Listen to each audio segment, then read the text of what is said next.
Ambulance ಇಲ್ಲ, ವೃದ್ಧನ ಮೃತದೇಹವನ್ನು ಬೈಕ್ನಲ್ಲಿ ಕೊಂಡೊಯ್ದ ಮಕ್ಕಳು. ಮೃತದೇಹವನ್ನು ಸಾಗಿಸಲು ಆಂಬ್ಯುಲೆನ್ಸ್ ಇಲ್ಲದ ಕಾರಣ ಮೃತಪಟ್ಟಿರುವ ವೃದ್ಧನ ಮೃತದೇಹವನ್ನು ತಮ್ಮೂರಿಗೆ ದ್ವಿಚಕ್ರ ವಾಹನದಲ್ಲಿ ತಮ್ಮ ಮಕ್ಕಳು ತೆಗೆದುಕೊಂಡು ಹೋದ ಹೃದಯ ವಿದ್ರಾವಕ ಘಟನೆ ಪಾವಗಡ ತಾಲೂಕಿನ ವೈಎನ್ ಹೊಸಕೋಟೆ ಸಮುದಾಯ ಆರೋಗ್ಯ ಕೇಂದ್ರದ ಬಳಿ ಬುಧವಾರ ಮಧ್ಯಾಹ್ನ ಸುಮಾರು 1 ಗಂಟೆಯಲ್ಲಿ ಜರುಗಿದೆ.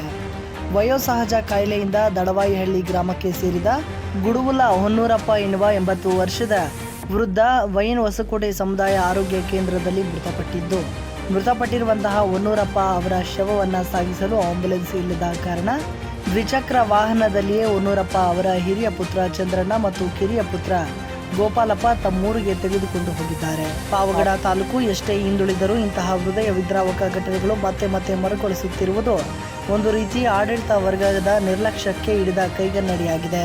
ಇದೇ ಮೃತಪಟ್ಟಿರುವಂತಹ ಹೊನ್ನೂರಪ್ಪ ಅವರ ಸಂಬಂಧಿಕರು ಶಾಸಕರ ಆಪ್ತ ಸಹಾಯಕರಿಂದ ಆಸ್ಪತ್ರೆಯ ಸಿಬ್ಬಂದಿಗೆ ದೂರವಾಣಿ ಮೂಲಕ ಕರೆ ಮಾಡಿಸಿ ಆಂಬ್ಯುಲೆನ್ಸ್ ವ್ಯವಸ್ಥೆ ಮಾಡಿಸಿ ಎಂದು ಹೇಳಿದರೂ ಸಹ ಆಸ್ಪತ್ರೆಯ ಸಿಬ್ಬಂದಿ ನಿರ್ಲಕ್ಷ್ಯ ವಹಿಸಿದ್ದಾರೆ ಎನ್ನುವ ಮಾಹಿತಿ ಬೆಳಕಿಗೆ ಬಂದಿದೆ. ಸಂಬಂಧಪಟ್ಟ ಇಲಾಖೆಗಳ ಅಧಿಕಾರಿಗಳು ಹಾಗೂ ಸಚಿವರು ಇಂತಹ ಸಮಸ್ಯೆಗಳಿಗೆ ಸೂಕ್ತ ರೀತಿಯಲ್ಲಿ ಪರಿಹಾರವನ್ನು ಕಂಡುಕೊಳ್ಳುವ ಅಗತ್ಯವಿದೆ ಎಂದು ಪ್ರಜ್ಞಾವಂತರು ಅಭಿಪ್ರಾಯವನ್ನು ವ್ಯಕ್ತಪಡಿಸಿದ್ದು, ಈಗಲಾದರೂ ಇಂತಹ ಸಮಸ್ಯೆಗಳಿಗೆ ಪರಿಹಾರ ಸಿಗುವುದೇ ಕಾದು ನೋಡಬೇಕಾಗಿದೆ. ಇಲ್ಲಿ ಮತ್ತೊಂದು ಗಮನಿಸಬೇಕಾದ ವಿಷಯವೇನೆಂದರೆ, ಸರ್ಕಾರಿ ಆಸ್ಪತ್ರೆಗಳ 108 ಆಂಬ್ಯುಲೆನ್ಸ್ಗಳಲ್ಲಿ ಶವಗಳನ್ನು ಸಾಗಿಸುವುದಿಲ್ಲ ಎನ್ನುವ ಮಾಹಿತಿಯು ಲಭ್ಯವಾಗಿದ್ದು, ಈ ಒಂದು ದೃಶ್ಯಗಳಲ್ಲಿ ಆಂಬ್ಯುಲೆನ್ಸ್ ಆಸ್ಪತ್ರೆ ಆವರಣದಲ್ಲಿರುವುದನ್ನು ಗಮನಿಸಬಹುದಾಗಿದೆ.